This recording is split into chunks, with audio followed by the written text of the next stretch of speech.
विवाह नाँ एकाधिक महिला ठकई कर रसिकिया प्रेमिक को धरला क्राइमब्रांच। अभियुक्त है छेन्दीपजा अंचल विरंची नारायण नाथ। महिला मानू फसैवाई सोशल मीडिया खोली फेक अकाउंट। निजक सरकारी अधिकारी परिचय दे करुला ठकई। वीडियो कॉल में अश्लील कथा हो स्क्रीनशॉट रखी करुला ब्लैकमेल। मैट्रिमोनियल साइट रे सेकेंड मैरेज नाँ खोली अकाउंट। केतेबेले निजक रेलवे कर्मचारी, income tax inspector, custom officer और सेंट्रल एक्सरसाइज करुला। महिला वयस्क मानू टार्गेट करुला विरंची, जो थे विवाहित छाड़पत्र विधवा महिला।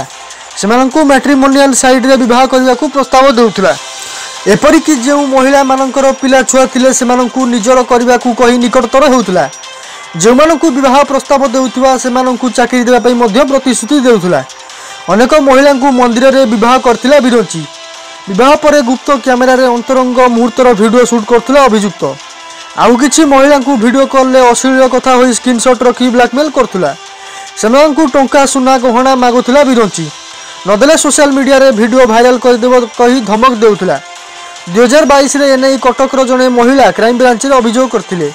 अभियुक्त जनक प्रभाकर श्रीवास्तव निजको डीटीआई कही विवाह नारे ठकीथिला। महिला 5 लाख टंका एवं 32 ग्राम सुना होइथिला ठका।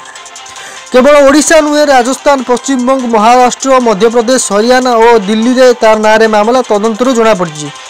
अभियुक्त ठारू अंतरंग मुहूर्तर फोटो, वीडियो, फोक आईडी जबत कर crime branch. Bureau report, Kalinga news.